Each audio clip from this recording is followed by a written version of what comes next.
Imagina só, caminhar por um jardim histórico super bonito e, tipo, ao virar uma esquina, perceber que a realidade à sua volta simplesmente perdeu a profundidade. Como assim, perdeu a profundidade? Tipo, um cenário? Exatamente. As árvores não têm mais volume, não tem mais o som do vento nas folhas, as sombras somem e, de repente, as pessoas ao redor estão vestindo roupas de, sei lá, 100 anos atrás. Nossa, isso deve dar um nó na cabeça. Dá um nó total. É como caminhar acidentalmente pra dentro de um filme mudo, que de repente ganha vida, sabe? Mas com uma atmosfera muito pesada, muito irreal. Sim, eu imagino. É que, bom, quando a gente pensa na história da ciência, a expectativa de quem está de fora é sempre de precisão matemática, né? Com certeza, tudo certinho. A termodinâmica, da gravidade, elas garantem que tudo fique de pé. É reconfortante, é limpo, é super lógico. Só que aí, quando a gente olha para as margens dessa planta baixa tão perfeita, a gente percebe que ela tá cheia de anomalias bizarramente inexplicáveis. O que parecia uma linha reta, tipo, vira um labirinto do nada. E as regras da física parecem ser suspensas, né? Por forças que a gente não faz a menor ideia de como funcionam. Pois é. E é por isso que nesta nossa análise de hoje, o nosso mergulho profundo é no material de explodir a cabeça. O livro Além do Impossível, Almanaque do Inexplicável do século XX, do Richard Lazarus. A nossa missão aqui hoje é traçar uma jornada intensa, bem cronológica mesmo, pelas décadas do século XX. Um século fascinante, aliás. Muito. E o foco é explorar o grande paradoxo do livro. Porque, pensa bem, como que o século de maior avanço científico da humanidade, o século que dividiu o átomo e foi para a Lua, foi também o palco dos mistérios mais absurdos e desafiadores. De anomalias no tempo e espaço até provas muito inquietantes de vida após a morte. Certo, vamos desvendar isso, porque é uma contradição belíssima, sabe? Mas também é bem assustadora. A humanidade estava lá consolidando a física quântica. A energia nuclear e tudo mais. Exato. E ao mesmo tempo a gente tem registros de pessoas evaporando no ar, chuzas de sapos caindo do céu. O que é fascinante aqui é que a ciência, apesar de todas as suas conquistas maravilhosas, ela simplesmente fracassa miseravelmente em explicar anomalias que quebram as leis da física. O verniz da racionalidade é muito mais fino do que a gente gosta de admitir. Muito mais fino. E o livro não perde tempo, ele já começa no alvorecer do século, lá no ano de 1900, com rupturas que rasgam o tecido do tempo e do espaço. Sim, os mistérios do mar. Isso. A gente vai para a costa escocesa, nas Ilhas Flannan. Lá tem o farol de Ilean Mor. Uma estrutura robusta, sinalização potente, e tinha 3 faroleiros extremamente experientes cuidando de tudo lá. Homens do mar mesmo, né? Acostumados com o clima hostil. Exatamente, não eram novatos que se assustam com qualquer ventinho. O Marshall, o MacArthur e o Ducat. E então, em meados de dezembro de 1900, eles simplesmente somem. Sem deixar vestígios. Nenhum rastro, evaporam da face da Terra. E olha, o mais perturbador não é só o sumiço, é a condição do ambiente quando a equipe de resgate finalmente atracou lá. Eles esperavam encontrar, sei lá, sangue, sinais de luta, pânico. Um desastre natural que varreu todo mundo. Pois é, mas o local estava impecável.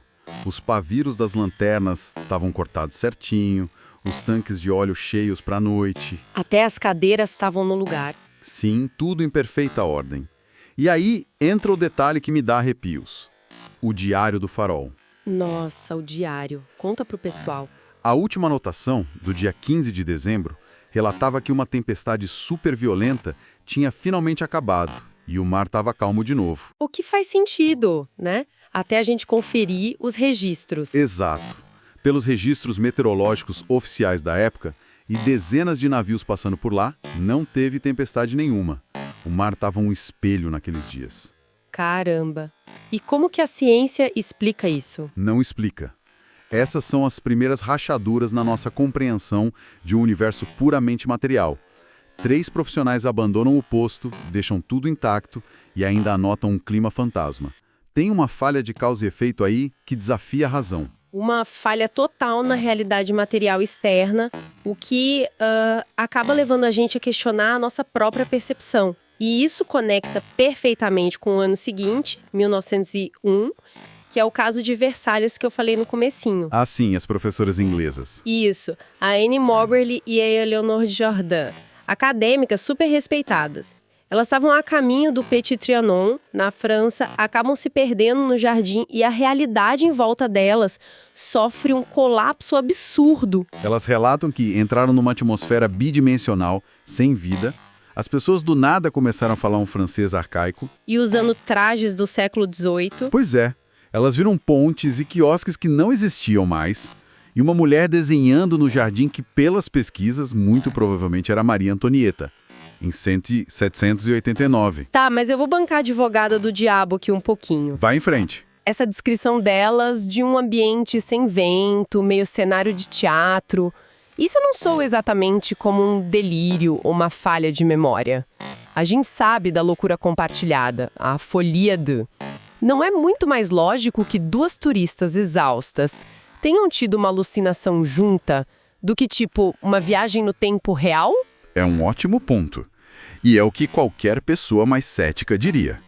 Mas o problema com a teoria da alucinação simples, nesse caso, é um nível de detalhe arquitetônico. Como assim? Elas descreveram a topografia e uniformes de guarda suíços que nem os historiadores lembravam direito na época.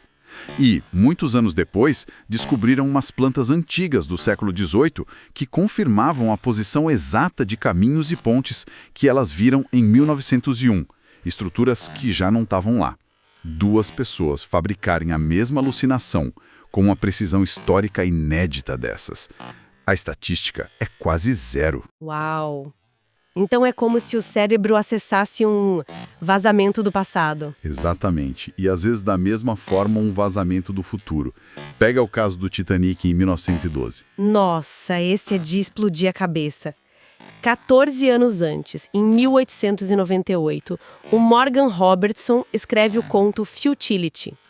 Ele descreve um navio gigante, inafundável, que bate num iceberg em abril. Falta de bote salva-vidas e o nome do navio, Titan. É uma sobreposição de detalhes que desafia qualquer probabilidade. O mês, o iceberg, a falta de botes. Mas, de novo, final do século XIX, todo mundo era obcecado por esses transatlânticos gigantes, né? Não poderia ser só um palpite de sorte, um viés de confirmação. A gente só foca no livro que acertou. O argumento estatístico é válido. Mas a precisão cirúrgica do Robertson foi além do iceberg. Ele acertou o número de hélices, o comprimento do navio quase exato, o número de compartimentos estanques. Isso levanta a tese de precognição verdadeira, a mente captando o que não aconteceu ainda. E aqui é que a coisa fica realmente interessante. Porque se a mente faz isso com o tempo, o que ela faz com a matéria do próprio corpo? A emoção aqui sai da perplexidade e vai direto para o terror. Entrando nas décadas de 1910 a 1930, a gente esbarra na combustão humana espontânea. Ah, o terror físico. O fenômeno que a ciência tenta abafar a todo custo. Corpos que, do nada, viram cinzas.